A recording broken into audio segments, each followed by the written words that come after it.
I was a real indie kid and I just loved music. And then the Hacienda opened. It was like a spaceship landing in this grey city.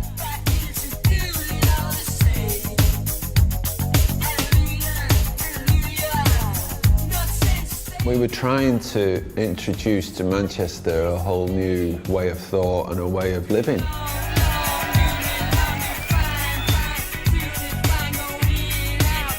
We weren't earning a lot of money from New Order because most of it was going in the Hacienda. So we just rent a cellar, a few bands in, 2 tables, no brainer. How hard can it be? And then all fucking hell broke loose.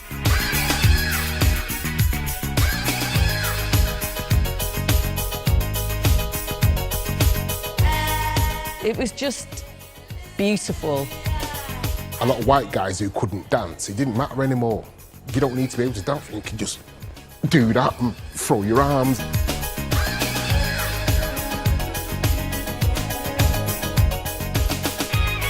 It felt like it was breaking boundaries.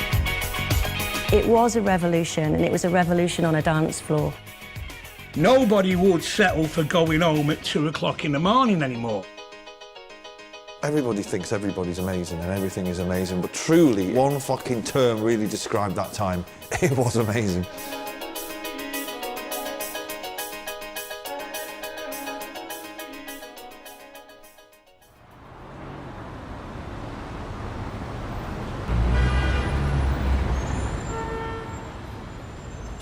In the early 80s in Manchester, it was very dull.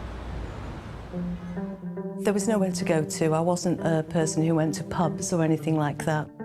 You just went through these doors, and there was this bright space. It was the brightest building I'd ever been in. It was just absolutely incredible. And I just thought, yeah, I really want to be involved in this place. The opening night was really stressful.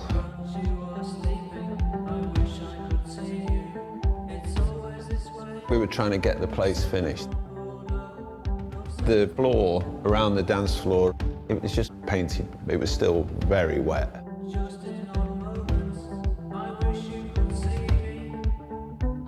So we had planks going across, and we were literally walking the planks.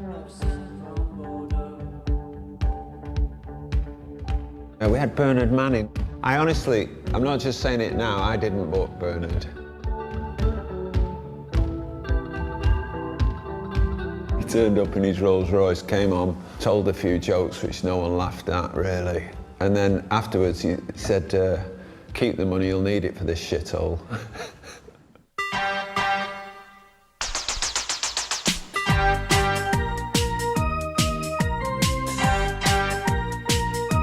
The Hacienda was a bricks and mortar version of what Factory Records itself was, which was one of the key record labels that came out of punk rock and driven by the vision of Tony Wilson. Tony, why bother to create the Hacienda? Why bother? Well, it's necessary for any period to build its cathedrals. It's necessary for any youth culture to have a sense of place. It's necessary for a city like Manchester to have the facilities that New York and Paris have. Not to have the facilities that New York and Paris have for the young people here would be a disgrace. And we found ourselves financially in the position that being the only people who were able to do something about it. The story of the Hacienda and Factory Records is really sparked into life by Joy Division, which is one of the first signings. So they created a new sound and a new style, which became part of the foundations of the idea of the Hacienda.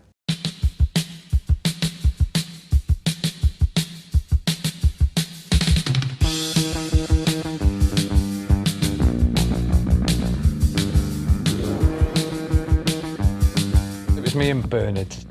We were best friends from 11 years old. When punk came along, I took Bernard to see the Sex Pistols. On the way out, I said we should form a band. I've been waiting for a guy to come. I became a drummer. I badgered my parents to let me play the drums, which takes a bit of badgering. And then I saw an advert saying drummer wanted for local band. It'll be a laugh if nothing else. We advertised for a singer. Ian's band folded and we just met him. One of the things that people used to say to us, you sound like Manchester. That's the most ridiculous thing I've ever heard in my life. How can you sound like a place? Well, kind of now, I get it. I mean, the first album that we did, like Unknown Pleasures, it sounds like how Manchester looked. It sort of really started happening when we met two people. Good evening, good evening. Tonight, two major areas of concern. For a start, the world of do-it-yourself, in which we show you how to do it yourself. Oh, everything you want to do, all on the campus at Manchester University. I met Tony on the telly, like everybody else. You know, he was a TV star. Tony maintained this double life. One level, he worked at Granada, he was on the telly every 5 minutes. And on the other hand, he's this anarchic person trying to subvert society. And the other person was Robert Gretton. He had great taste in music, and he wanted to manage us. They really were chalk and cheese. Rob was very much like us. He was very much your yobby, Wythenshawe version of us from Salford. So we felt very much at home with Rob. We were Kippax boys, which was the terrace at Man City. That's what we were. Tony would call him the Yobbo from Wythenshawe, and he'd call him, you know, the Pansy from Cambridge. I remember one meeting, Tony and Rob ended up rolling around the floor wrestling. And so Bob comes up to us, Tony, you know, he wants to do a record label. That was how Factory started. The Hacienda wasn't just another nightclub. There's a radical idea behind it, which comes from Factory Records, Tony Wilson and punk itself. It was about changing the world. Peter Saville. This is Peter Saville. It's got his big guns. Factory wasn't a formal company in the sense that we understand, you know, businesses. It was about people doing what they wanted to do. So nobody owned anybody, and nobody was answerable to anybody else. It wasn't done to make money, it was done to be different.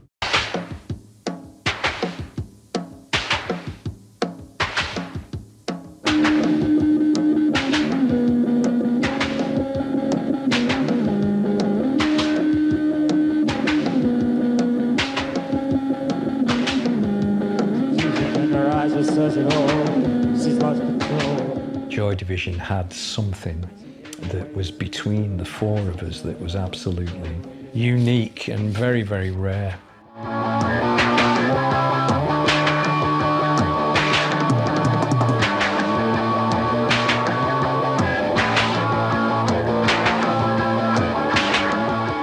Everything that we did kind of worked. One thing led to another, led to another, led to another.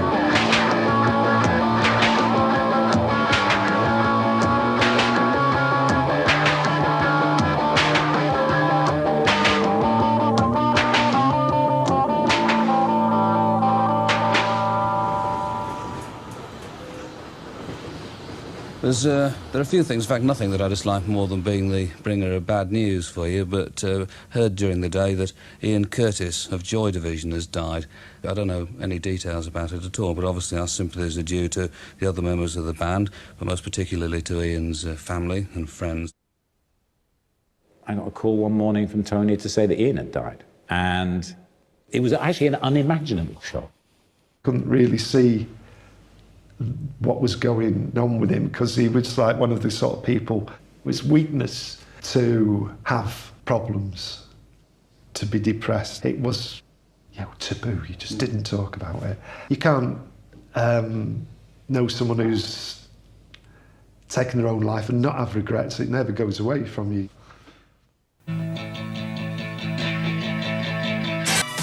You know, what happened as a result of Ian's death? People bought records.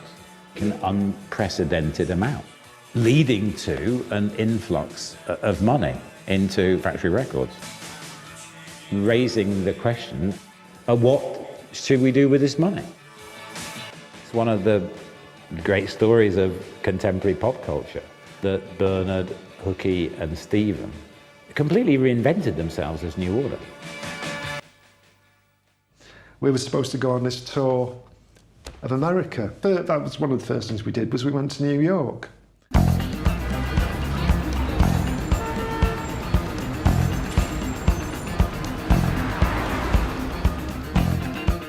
It was there that we were introduced to American club life.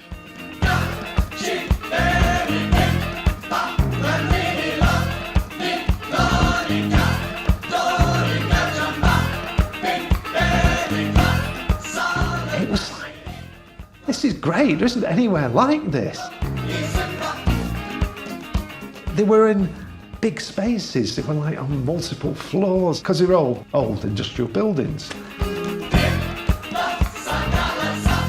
And we were all in awe of these places. It really struck a chord. The strangest thing that I remember most was the fact that you could get in. We, three tossers in a band, were welcomed into these clubs, whereas in England, you know, if you went up and said, oh, we're in a band, they'd just tell you to piss off. So the conversation actually quickly and quite naturally turned to, we should have somewhere like this in England. It was Rob, who I heard it from, so they said, oh yeah, you know, got to do a club. We would put half in and Factory would put the other half, and we would be joint owners of this club. So we just rent a cellar, you put a few bands in, 2 tables, and that's it. It's a no-brainer. How hard can it be? Makes perfect sense. Did you appreciate the risk? No, I've no idea. You just young lads that just went with the idea then? Yeah, we just went with it, yeah. Now, we didn't say, yeah, we're going to do an experiment in modern art and aesthetic. Nobody said that.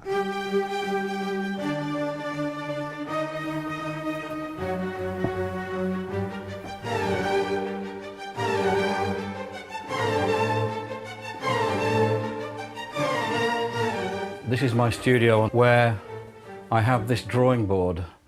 The original drawing board that I drew a load of the drawings of the Hacienda on. These are the original plans. I'd been a student at the Royal College. I was trying to find my way in interior design. When the Hacienda came along, there was this massive blank canvas. A beautiful opportunity to me. How could I say no? They just said, do you want the job? Of course I want the bloody job, thank you very much.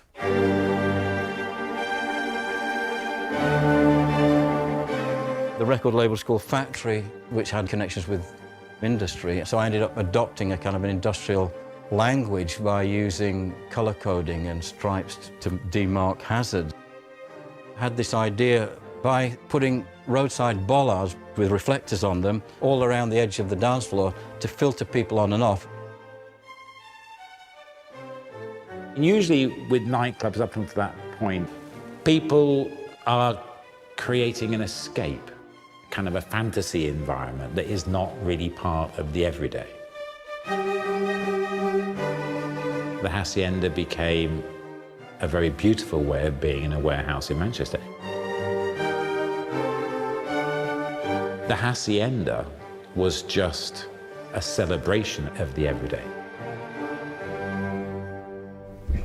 So this is where the name came from, which goes back to Tony Wilson's interest and possible obsession with the Situationist, and this whole kind of anarchic turning over of the political ideal. They were a group of radical thinkers, mainly based in Paris. It says, and you forgotten, your memories ravaged by all the chaos of the planet.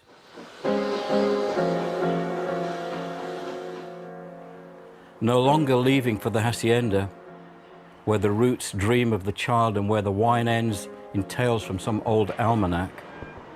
Well, you've blown it now. You'll never see the Hacienda. It doesn't exist anywhere.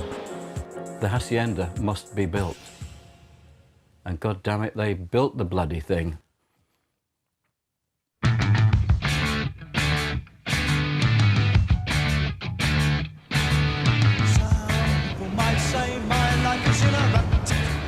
anybody like myself, young black kids. There were clubs in Manchester city centre you could go to. You took a chance, that was it. You could get in, you may get in, but that was the beauty with the Hacienda, because the first time I went in, it just felt like this is a place where we're welcome. There was guys with dreads in there, there was the shoegazers were in there. It was quite a bit understaffed, and I said, well, I've not worked on a bar, but I can do the glasses if you want, so I started helping out, collecting glasses. People might get some pleasure out of hate me, I've enough already on my plate. What a lot of people kind of tend, when they're talking about the Hacienda, they're thinking of the house days, house music, etc.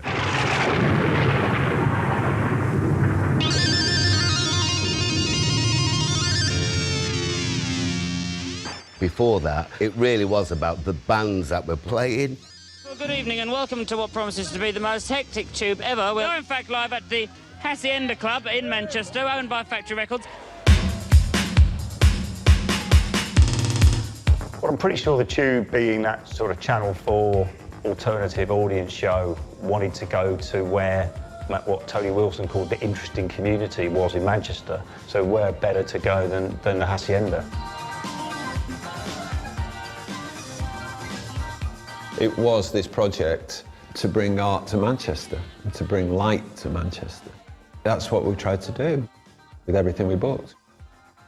I got into a real role of booking things maybe just before they broke.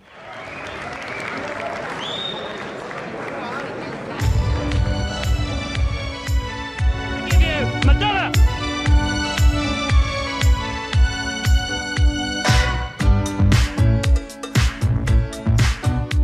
I was working behind the bar the night of Madonna. There were hardly any people there. I think about 100 people at the most must have been there.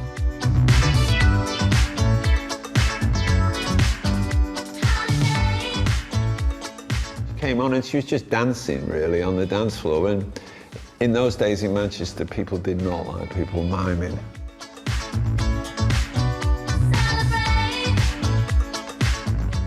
We had to really keep an eye because there was cans flying and stuff. I think Madonna was actually a perfect booking for the Hacienda. It does feel incongruous in a way, but then you realise that Madonna was very much part of that New York club scene that so inspired the Hacienda. I just remember having to take ice down to the dressing room, where most people go, oh yeah, thank you. It was kind of scowls and who are you, what you doing? And when you're kind of thinking, well, this is my place, not yours. There you go, there's your ice, but don't ask me for anything else. I just think it was like, you know, we've got a superstar here. She knew it, but I don't think anybody else did at the time.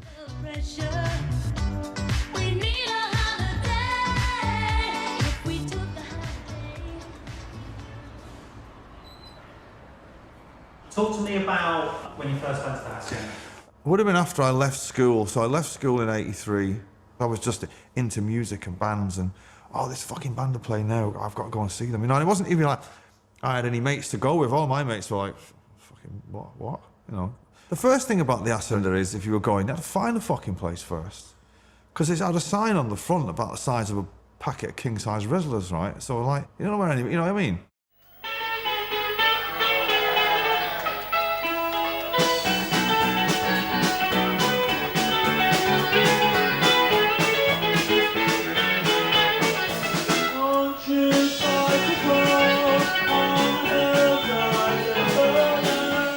Well, they were great. They came straight from Top of the Pops to do it. The Smiths gigs, as I remember them, were all a real fucking vibrant celebration.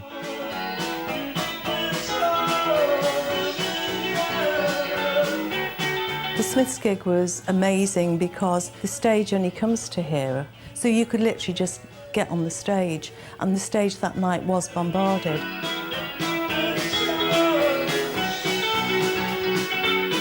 You were literally able to touch them as they were performing, you know, if you so desired. That's how close you were.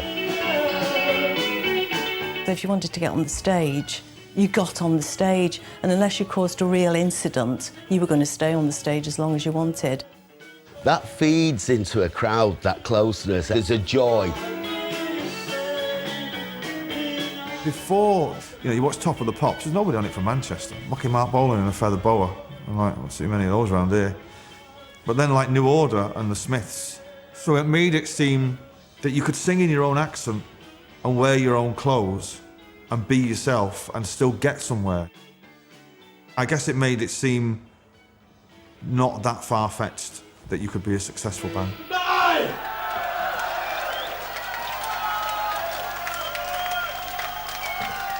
My role was to book all the bands. The booking was far and wide, from Curtis Mayfield, all the Young Factory bands, we had Culture Club, everybody. First time New Order played there was the first year it was open. And we were like, this is really good.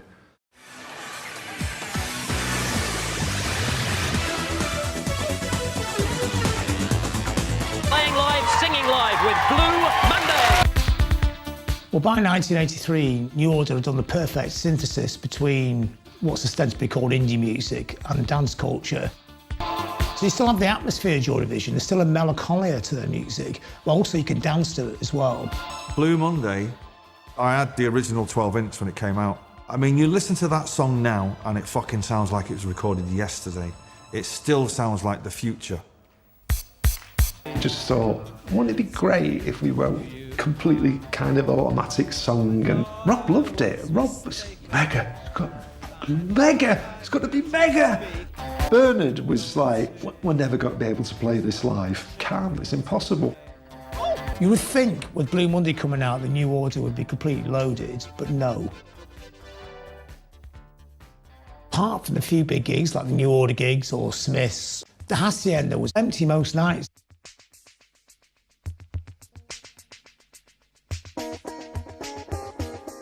Tony Wilson, in his grandiose way, said that it was necessary to build a cathedral to popular culture in Manchester. The problem was that it only attracted a tiny congregation. Going, it was freezing cold, it was massive. There was never anyone there.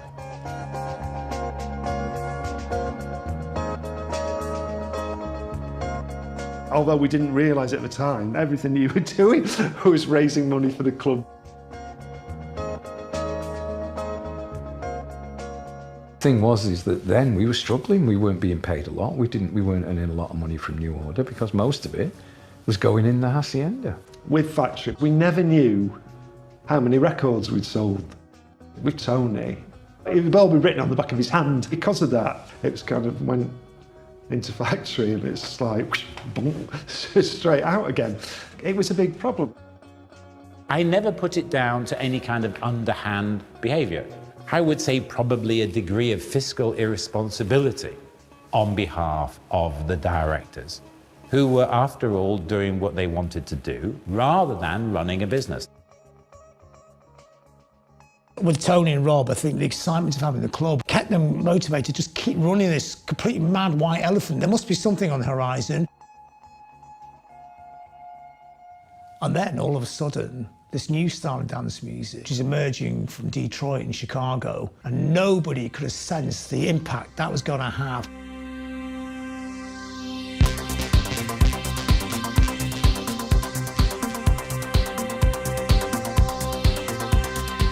In America, the disco craze obviously been going right throughout the 70s.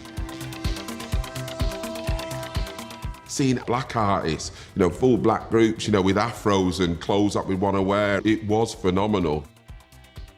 It kind of just grew and took over. I kind of think a seminal moment is Donna Summer's Feel Love. Just all electronica and this kind of minimal, I feel love, you know what I mean?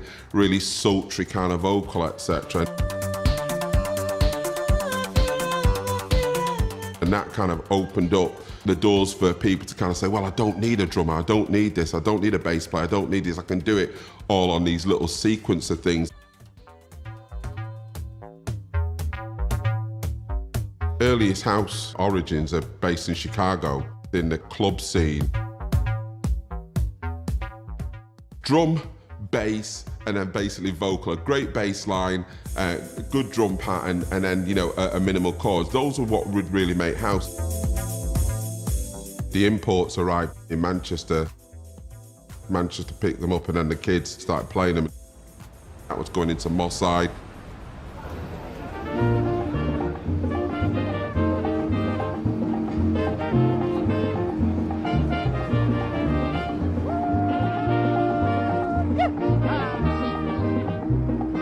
Music was really important to me as a kid growing up.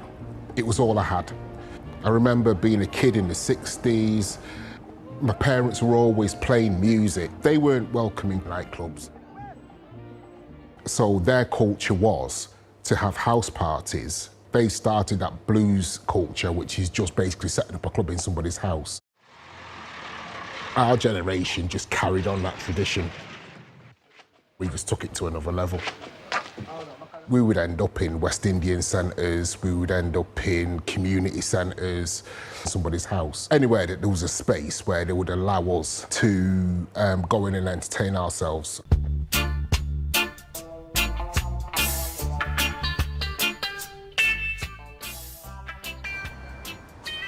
It made my side a party destination every Saturday night.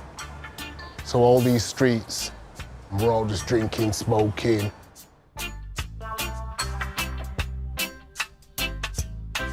It was mad, it was crazy.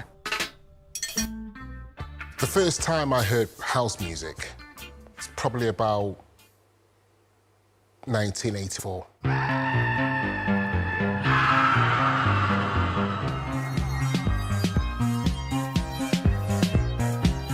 I didn't know what it was called.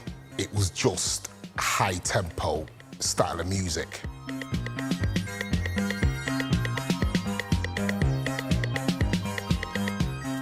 There was this African tribal vibe.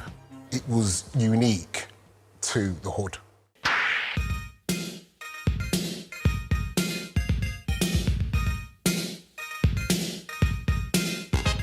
The Hacienda. From 86, 87, the policy went from more gigs to fewer gigs and more club nights.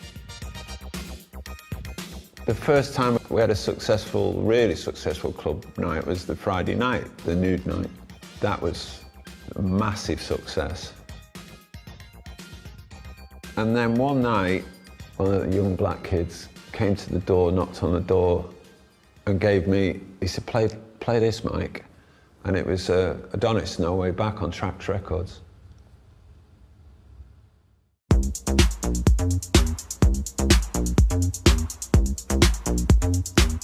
I just thought, this is brilliant. I love this music. You started to read about this nude night. You know, what, are they all naked? What the fuck's going on down there? I think, you know, we've got to go and see what's going on here, you know what I mean? It's like, it sounded interesting, this new music from America. Right, it was just a monotonous.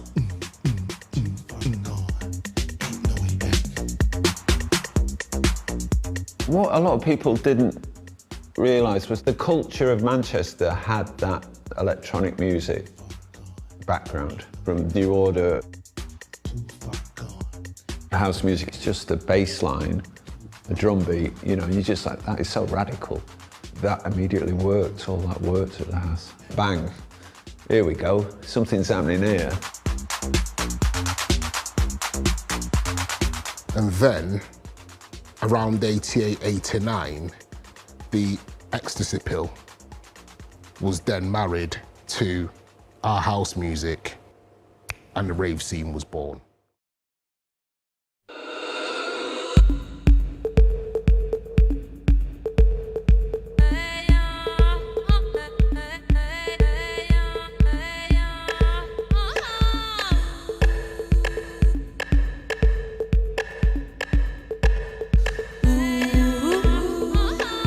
You walked into this unbelievable vision. The energy was electric, intoxicating. There were 2,000 people in there, and there were 2,000 people dancing at once. They were dancing on the chairs, they were dancing on the tables, they were dancing on the stage, they were dancing on the podiums. The kind of like just pulled into this rhythm and this beat and this collective experience that was going on that was just like nothing else I'd ever come across. When the people were on the stage and on the dance floor, it was just fucking heaving massive limbs. A lot of white guys who couldn't dance, it didn't matter anymore. You don't need to be able to dance, you can just do that. And the more the groove repeated, the more you felt it inside yourself and the more you wanted to dance. I don't think I'd ever danced in my life, maybe at a wedding, and then, is that my foot tapping? What the fuck is going on? Hang on a minute. Hang on a minute. And then before you, I mean, not that I was knee sliding across the dance floor. There was like a liberation. They got that liberation that we'd all always had. You're now driven by, there's just this thing tearing through your body, this music, the sounds, everything, and you just do what you got to do. So that's it, everyone was as free now, up until house music, which brought a lot of white people into the black domain for the first time, yeah, they would have never been exposed to that.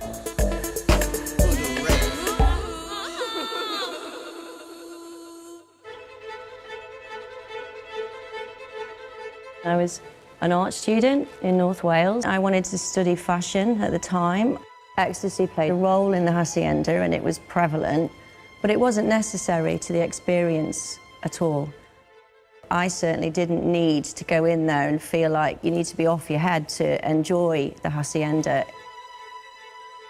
The energy and the atmosphere itself was intoxicating. Whatever anybody says, the two are like that. If it wasn't for the drug, the music wouldn't have taken off. And if it wasn't for the music, the drug wouldn't have taken off. The heat scene affected everybody's experience of the Hacienda. I've heard one quote where Hooky come out with something like there weren't that many people, you know, taking it in there. Well, fuck me. You know, I mean, there was. You know, 90% of the fucking club. Well, I'd left in 1985 and I'd come back. That's when I went in on the management team. And as a manager and licensee, it was just absolutely incredible. You knew stuff was going on because I was the biggest seller of water in the UK. Trucks of water were arriving every Monday. That was quite something. We didn't know anything about the body overheating or anything then. So we just used to line up pints of water because that's all anybody had asked for.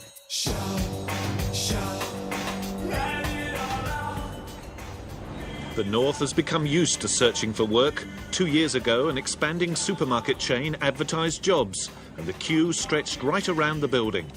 In the mid-80s, you had Thatcher, you had the Tory government. They were at war, really, with the north of England. They were at war with the miners. Youth unemployment. If I could press a button and genuinely solve the unemployment problem, do you think that I would not press that button this instant? There was a sense that people were being pitted against each other.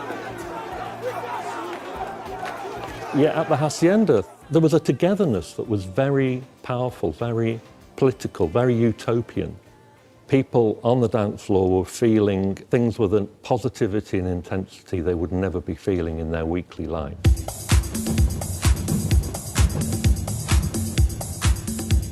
I come from just outside Manchester, in a Lancashire mill town. Very much white working class culture, very different society back then. You know, you might shake your dad's hands on Christmas Day, and that was it. I don't even think I even gave my mum a kiss back in that era. Perhaps I didn't realise at the time I was yearning for change, but I was. I can remember a moment in the Hacienda that really moved me very early on. The dance floor held hands. Right around the dance floor, we're holding hands to the music, and that really blew me away. I'd never seen anything like that in my life. That affected a northern lad like me right to the core. I was not at all comfortable going to mainstream clubs. I didn't like the idea that people only went out because they were on the pull, but going to the Hacienda wasn't like that.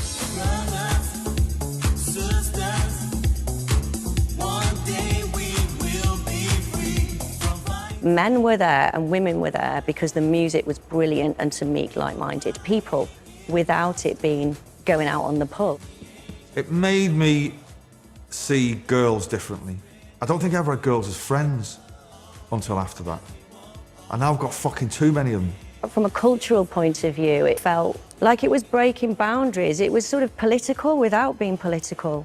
It was revolutionary without violence. It was unity, love, joy, all of that. It was a revolution, and it was a revolution on a dance floor.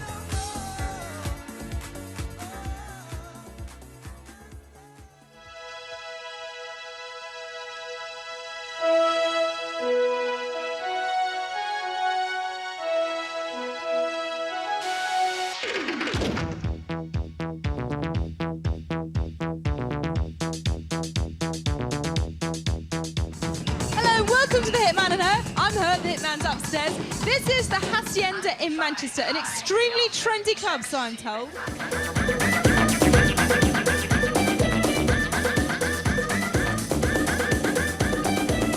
Hitman and Her was a cult late-night show which had this formula of rocking up to kind of sticky carpet discos. If the Hacienda was like a glimpse into the future of clubbing, the Hitman and Her, in a sense, was a glimpse into the past of clubbing. The clubs where people drank lager and danced around handbags. It just seemed a very different kind of world.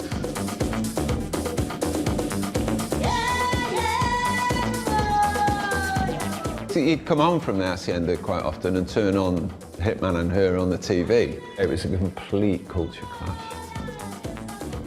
Oh my God, we thought it'd be a great idea. It was great publicity for the club. I think the production team, shall we say, and the presenters in particular, did get quite shocked. Simon, come on!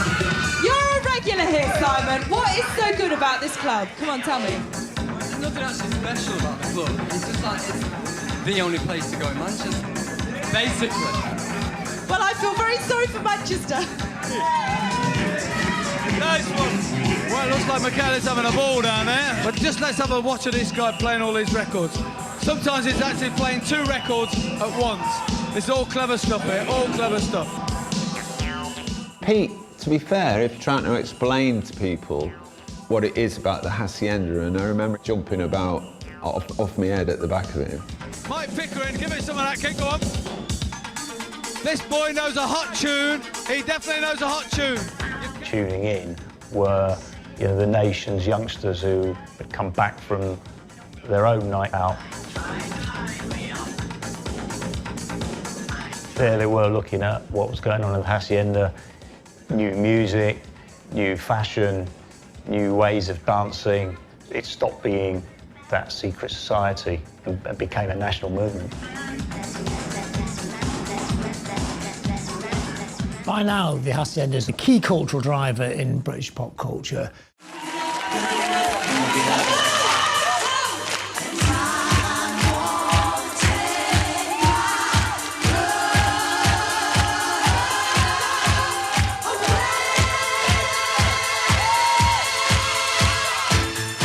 Black Box's Ride on Time, which is a big dance floor, hitting the Hacienda within weeks is #1 in the UK.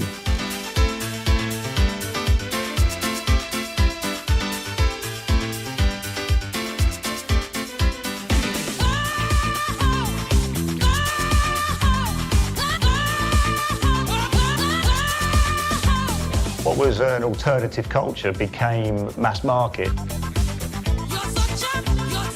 I remember the Sun ran a piece about a talk Mancunian, and then the tourists arrived.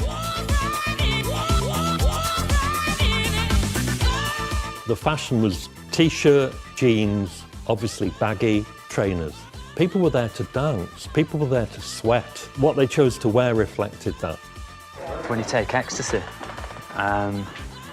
it puts you in a state of mind where if you wear something tight, it just makes you feel uncomfortable.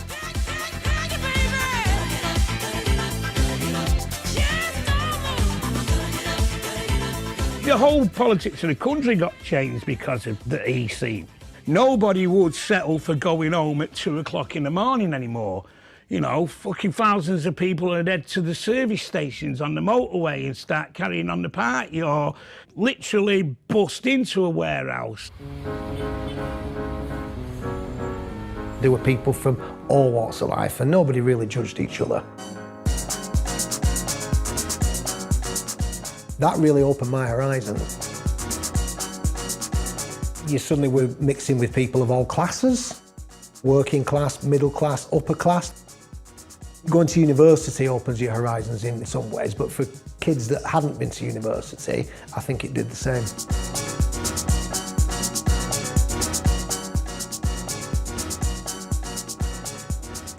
I was never into dance music or electronic music or anything that wasn't played on a guitar. Musically, it opened me up to everything.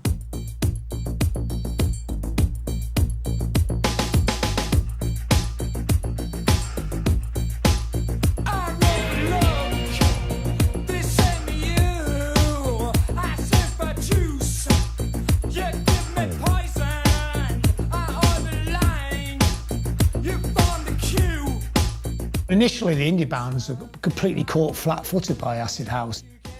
And what do you do if you're a guitar band? How do you react to this? Some bands totally ignored it, and other bands kind of did a fusion of the style.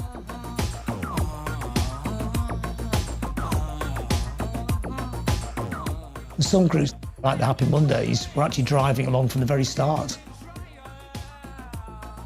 The Mondays were the people you'd see most in the Hacienda, out of all the other bands.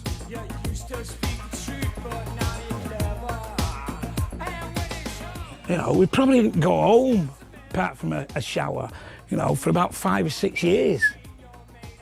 It was one constant party. Bez still hasn't really been home since 1989.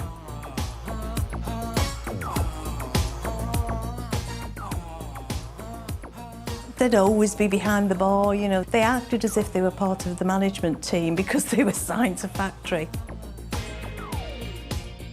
What they did was take that rhythm, energy, and the frequencies that you were experiencing at the Hacienda, and they turned that into a show, a performance.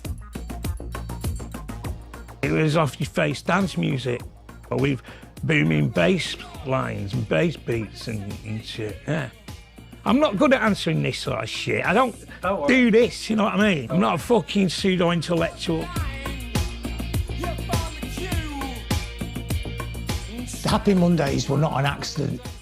The Happy Mondays were always listening. They were on the dance floor, they knew the dance floor.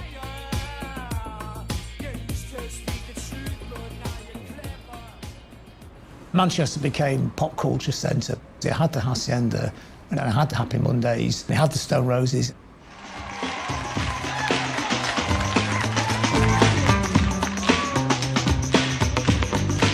I remember the nights that both Happy Mondays and the Stone Roses played Top of the Pops. That was the night when you knew that the Manchester scene had become mainstream. It was quite the thing, do you know what I mean, to have them both on Top of the Pops.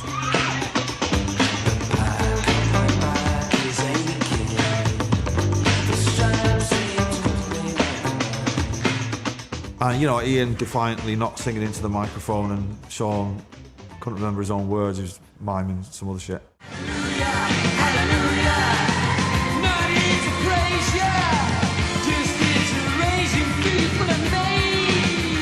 Nobody had a fucking clue, really. The people working the show didn't have a clue who was in the band.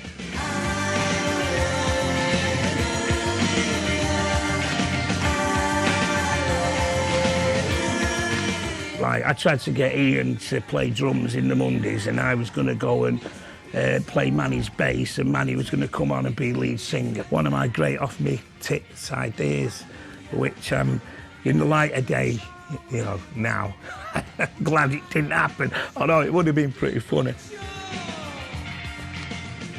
It was like this massive sense of pride because you were involved in it, and they were just working class people. And I think people were really strutting around Manchester after that.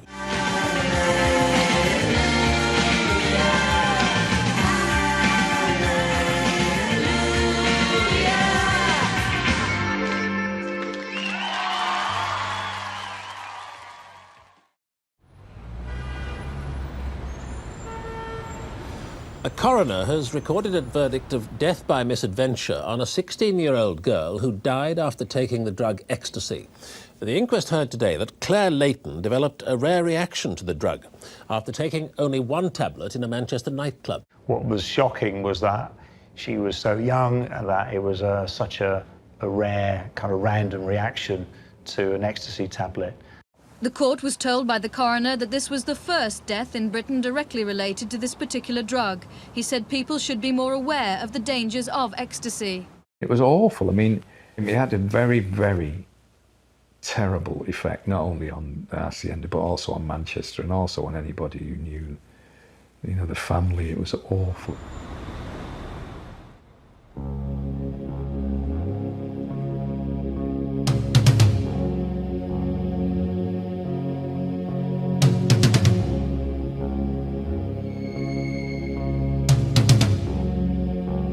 The first spark of the match is the exciting bit. And then it's how long is the flame gonna burn?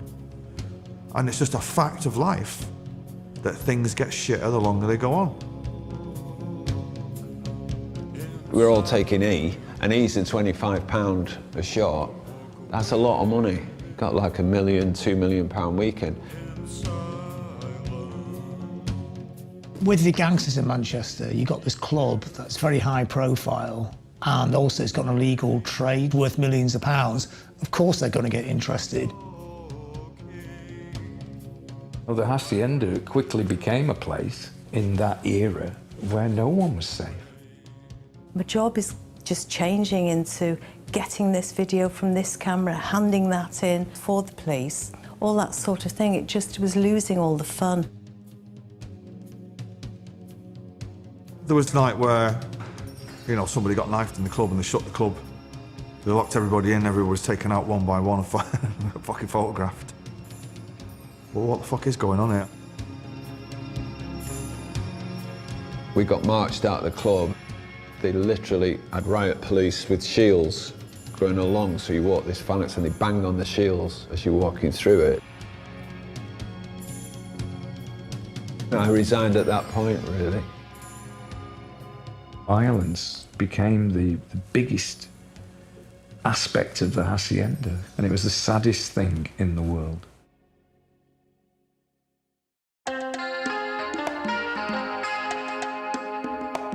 The government's considering giving local councils new powers to control acid house parties. The bill to ban acid house parties has been given an unopposed second reading in the Commons.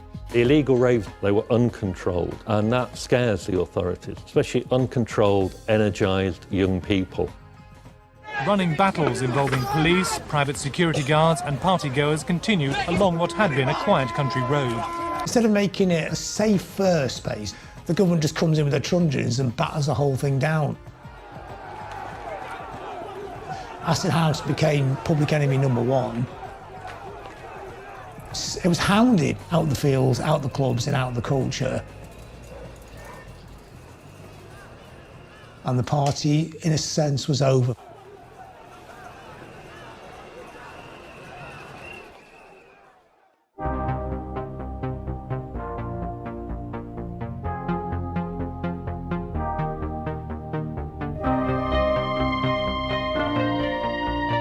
By 91, the Hacienda was in a bit of a spiral.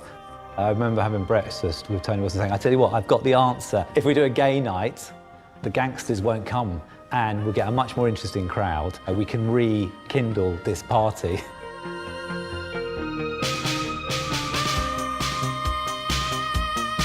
I was a student and I'd been wanting to go to the Hacienda for quite a while, and when I walked in, I wasn't disappointed with what I saw. Because it just meant we were safe, everybody could come. We wanted to bring the glamour back, the sex. Because I think the Hacienda had got very asexual, and instead of baggy clothes, we had a lot of nudity. It was completely outrageous and extraordinary. You see people walking around naked, Paulie Yates, the Pet Shop Boys, loads of S&M dykes. just people having full sex, drag queens everywhere. It was just beautiful. Before that point, people didn't want to go to gay clubs. They were completely uncool. And we got to the point where there were so many straight people wanted to come, we had to check them on the doors. We were quite provocative with it. On our tickets we printed, management reserved the right to refuse admission to known heterosexuals. They had to like go through a test of gayness. The girls on the door would be saying, let's see you kiss your friend if you want to come in, because gay people were complaining there were so many straight people inside, they couldn't get in. I think for Manchester it was really groundbreaking. This idea of it's queer up north totally reinvented Manchester, so it kind of gave it that doorway into being a gay city, not just a kind of post-industrial white working class city, but a gay city. I then came up with this idea, which I pitched to them, that we should turn the whole club into a gay night, which basically went down like a piece of shit. The Hacienda was never really the same again. I think it was a sort of slow death. Tony just used to put his head in his hands and go, how the hell did we end up here? And Robert just go, shut up, you bastard. Sure, it's all your fault. In the same way that Ian got himself in a situation that he couldn't find a way out of it, Rob got himself in a situation, and Tony, that they couldn't get out of. That's the end of it. He'll never make back the money that had lost initially. What was really great about the Hacienda, about Factory, was about ideas, it wasn't about money. But the trouble is, if you're not thinking about the money, it will catch up with you in the end. You were in financial bear trap that you could not break out of. And Rob Retton eventually, decided he'd had enough and closed the club in 1997.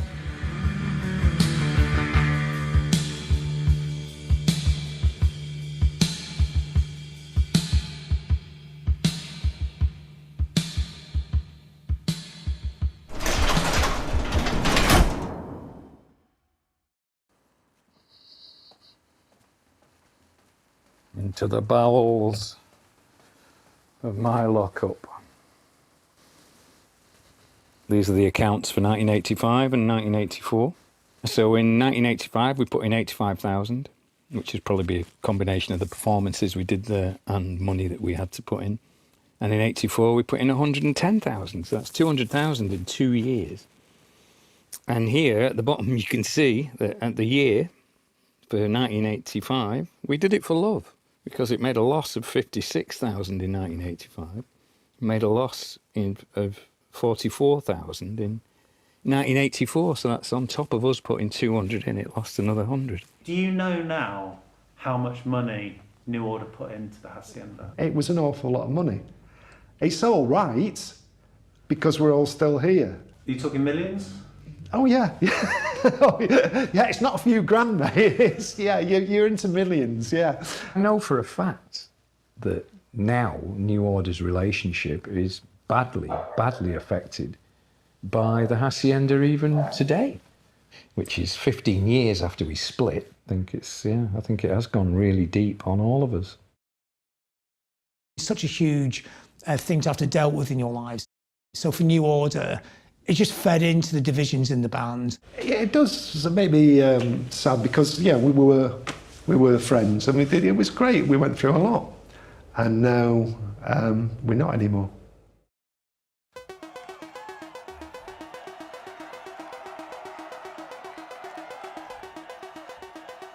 The legacy is about people. And it's about the inclusivity and the making sure that anybody, no matter what they wore, or who they were, or what bloody colour they were, or what planet they were from, were able to meet and feel free.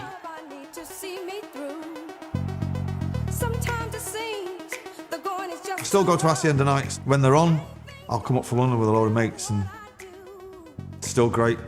The music's still great. We're still here talking about it.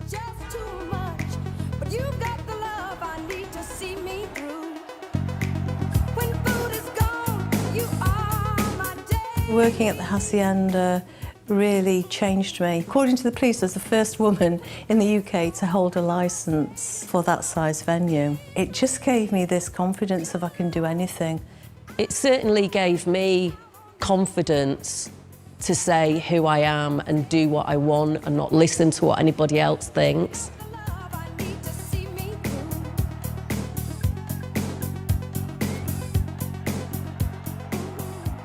The whole music thing that surrounds this Hacienda factory thing, it is the modern history of Manchester. We're all proud of the fact that we played a massive part in that. In, let's say, 75% of the new music that I hear, there's that same DNA that's come from my parents from when they first landed there in the 50s and 60s. I can sense that. For many reasons, the Hacienda was an extraordinary project. The Hacienda re-envisaged Manchester itself as a post-industrial city. The Hacienda is the point where the city sees that it can regenerate itself. Attitudes were changed. Lives were changed by the Hacienda. OK, it's only on a dance floor for a few hours, but actually it isn't. It's a feeling and an attitude that stays with you when you wake up, and it stays with you for the rest of the week, and it's completely changed your life.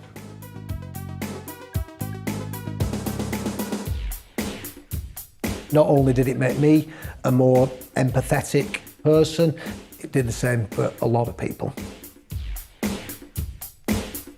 I think our generation made those changes. I think the next generation is different now because of that. Sometimes I feel like